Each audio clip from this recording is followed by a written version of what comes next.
Thanks for joining us here at Book Blather. If you're new here, I'm Dave, this is Olive, and we try to have a little fun while we talk about books to help spread the joy of reading, right?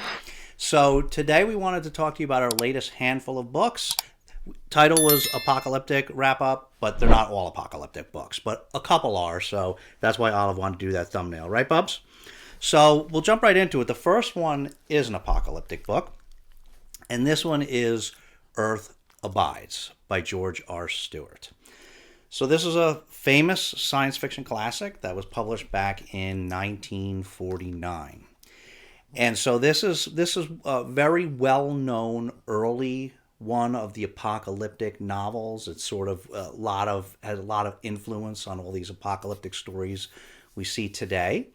This one is a pandemic-based one. So the sales of this book kind of skyrocketed during the beginning of the COVID pandemic.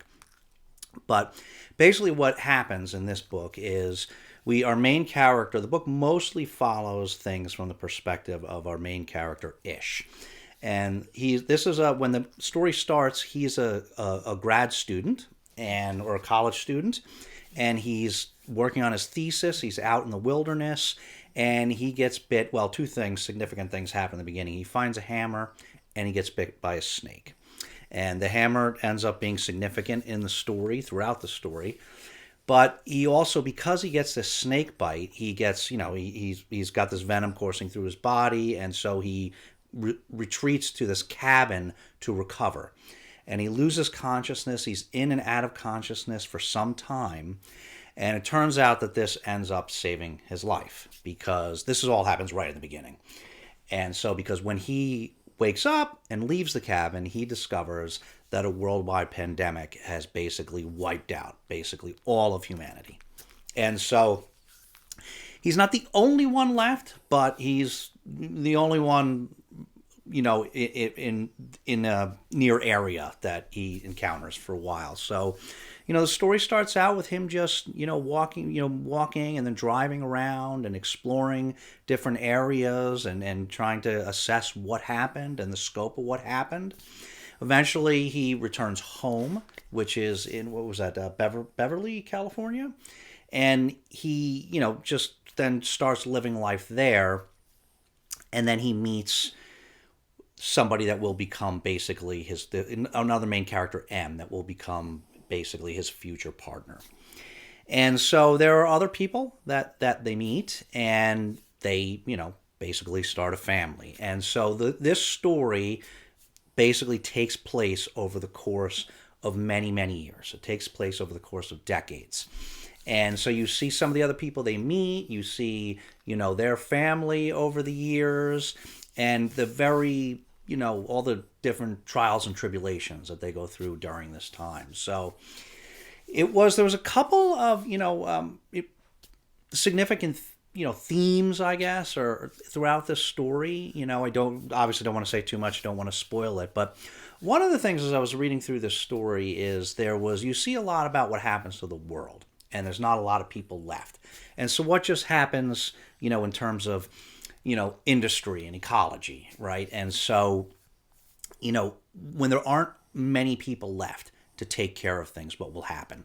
And it reminded me a lot of, made me think of a book that I read years ago called The World Without Us. It was a nonfiction book, 2007 by Weissman, I want to say. Alan Weissman, I think. Close to that. I'll put it up here if I remember. But that was a nonfiction book about what would happen if tomorrow humans just disappeared from the planet. What would actually happen to the planet?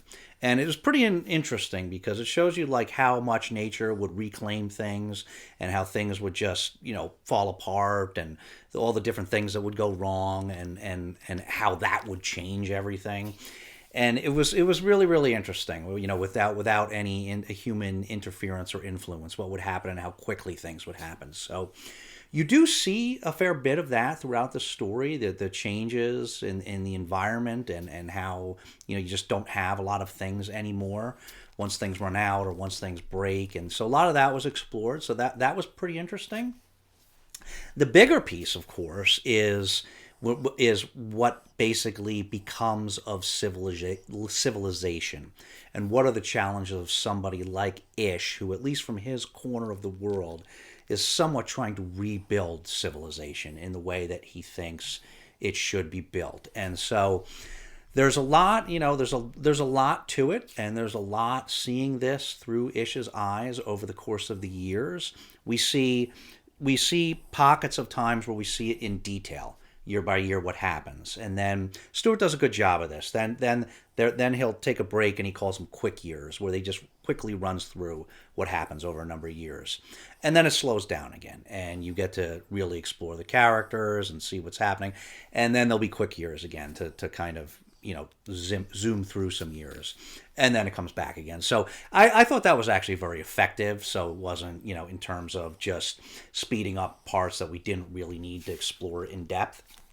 And so you see the different challenges that he faces over the course of a lot of time. And without spoiling, he does. There's a lot of things that are hard.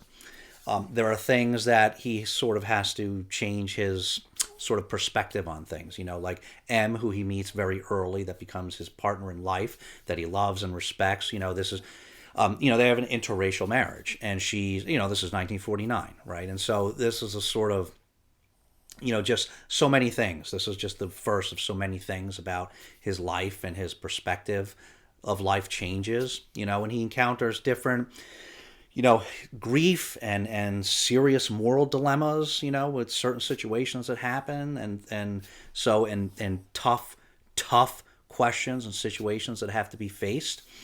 And you see a lot in terms of just, his struggle to make sure that civilization survives in the image that he has, and that there are a lot of challenges with that, and maybe a lot of that isn't going to happen exactly the way that you would envision, or that you would hope that it would happen, and some of that is just based on necessity. The title of the book is Earth Abides, and that is that's basically comes from a biblical quote.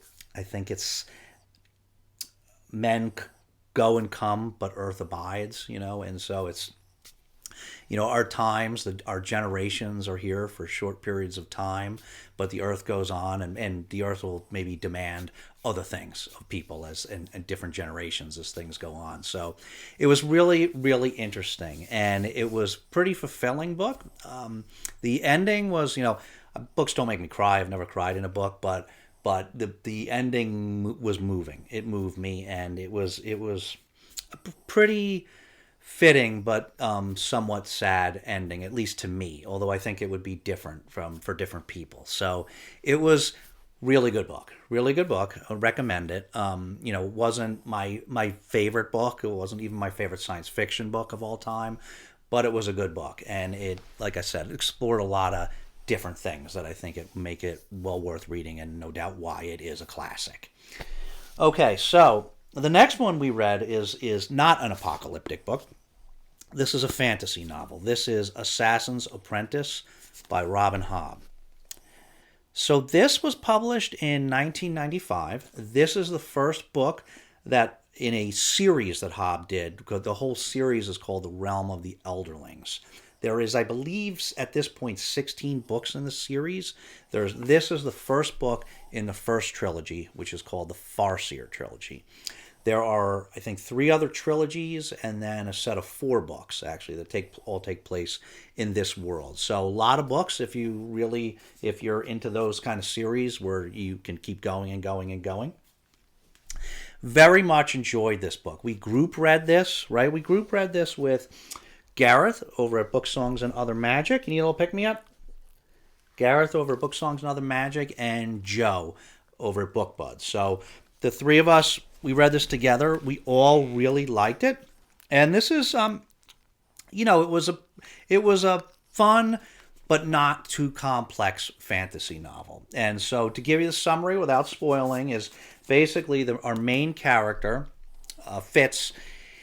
He is so this world is set, and it's nice, she gives you a map in the beginning, and the world's not too sprawling, so it's kind of easy to follow where things are, where it's happening. So there's this kingdom comprised of the 6 duchies, these 6 areas that are politically connected. They have their issues with each other, right? They have different interests, but they're all under the common rule of a king, King Shrewd. And so they're on a coast, and so a big part of the story is they start to encounter some issues with a lot of the towns on the coast of a couple of these duchies start to get raided by effectively pirates from these ships that keep coming from outer islands and raiding these towns. And I'm not going to tell you more about that because that's a big piece of this. Is kind of gave this fantasy novel a little bit of horror, a horror aspect. Actually, I felt so that was pretty cool. But as all this is going on, follows our main character Fitz, who we get to see right in the beginning. It starts out his grandfather is dropping him off at the kingdom, and that is because he is actually a bastard son of one of the princes there. And so because of that, he's this illegitimate son.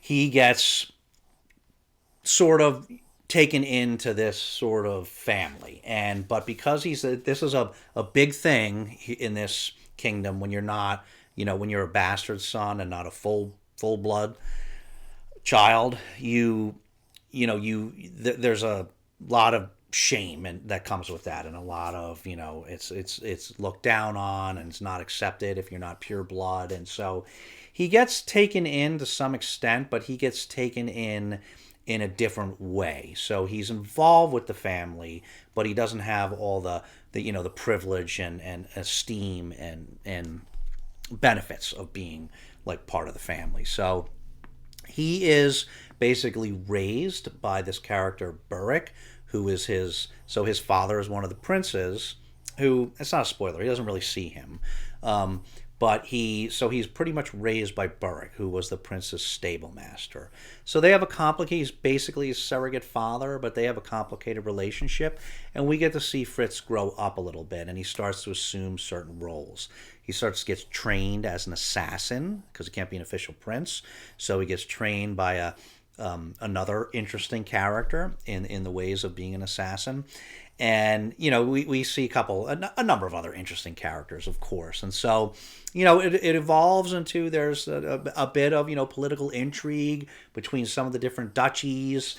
There's this like awful thing that's happening with these towns getting raided from the seas, and there's his really difficult upbringing as he goes through these different challenges and goes through these different phases of what he's going to become. So it was really, really good. Really, really enjoyed this book. It was pretty addictive. It was pretty wanted to keep reading it most of the time.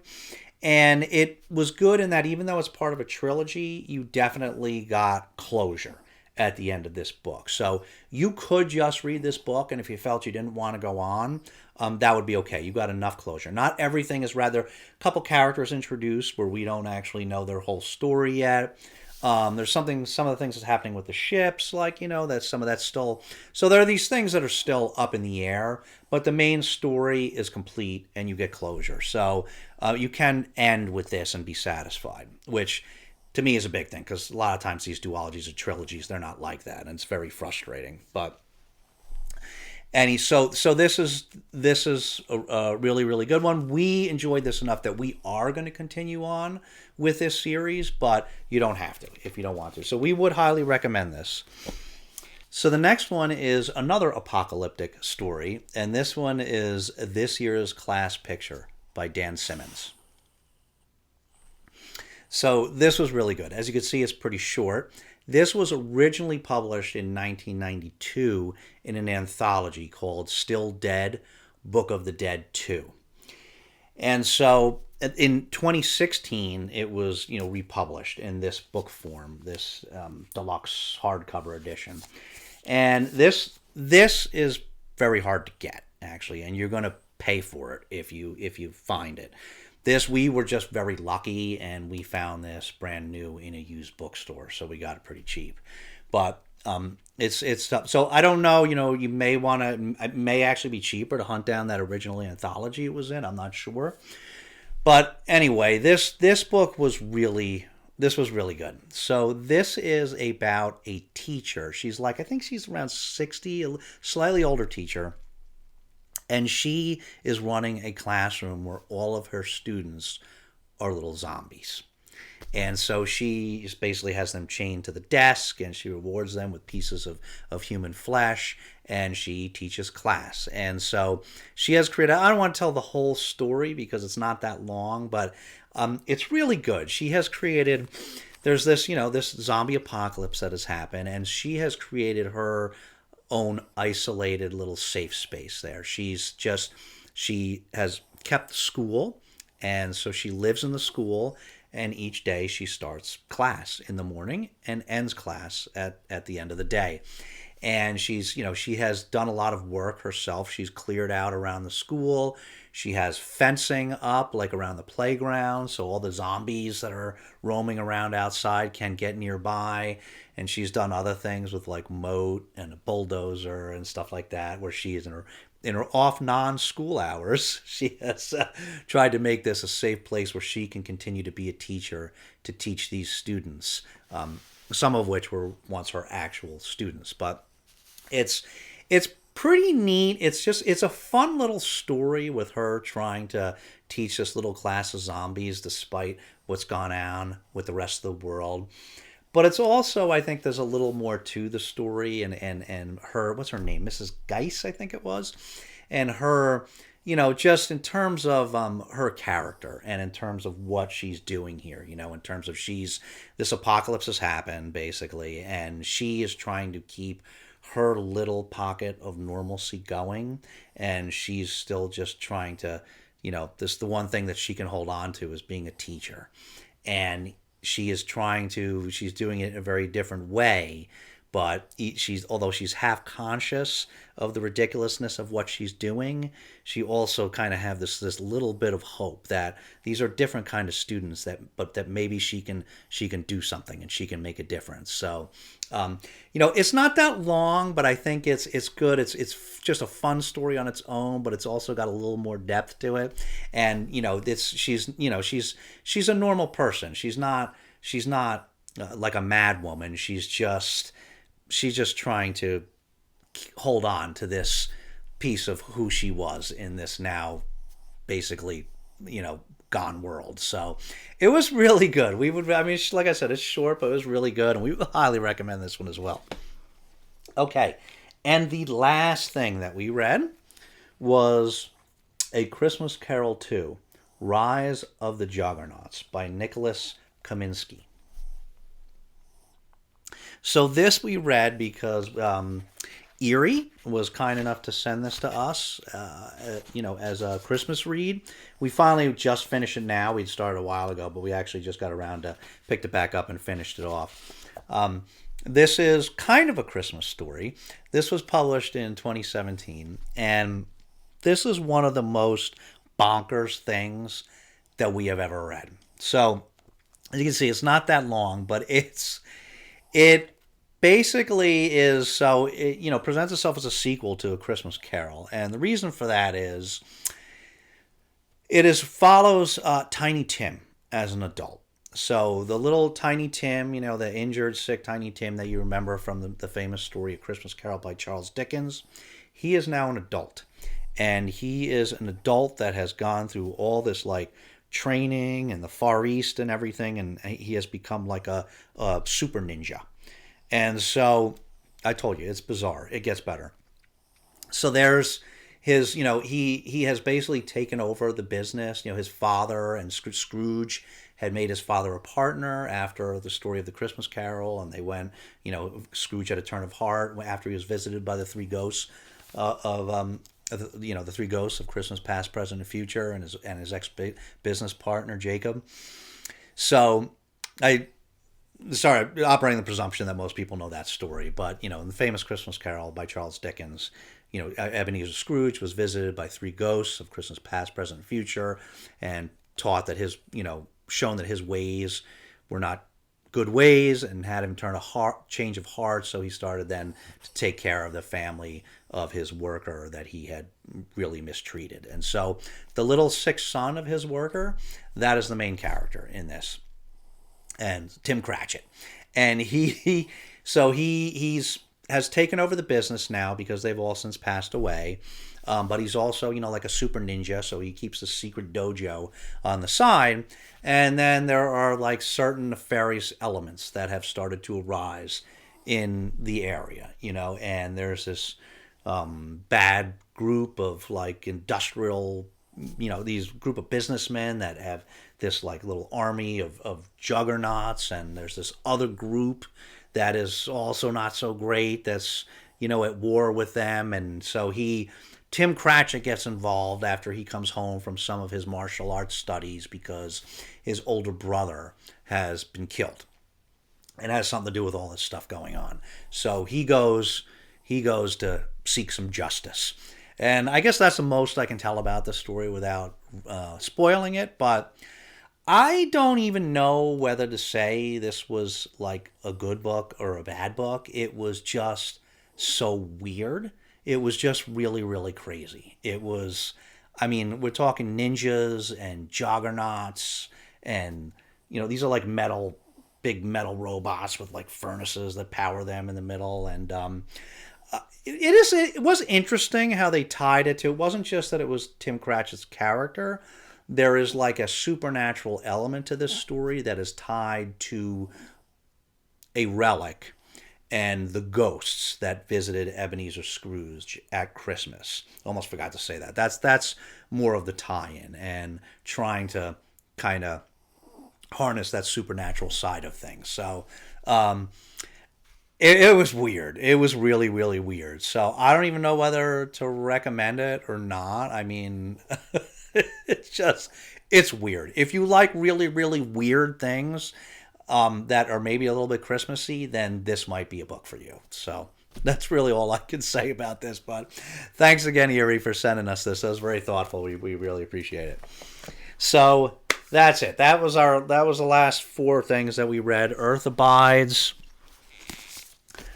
Assassin's Apprentice, this year's Class Picture, and Christmas Carol 2, Rise of the Juggernauts. So let us know if you've read any of these, or if not, if any of them pique your interest and you think you might want to read them, or if you have any questions, let us know. Or else let us know what you've been reading. We're always excited and want to hear what other people are reading these days. We get most of our ideas from everybody else, so let us know. If you don't have anything substantive you want to say, you can always leave Olive a puppy emoji, because she does always like to see those. Right, Olive? Right? Yeah, so, all right, guys. So, thanks so much for watching. As always, we will see you again very soon. But in the meantime, take care of yourselves and each other, and we'll see you next time.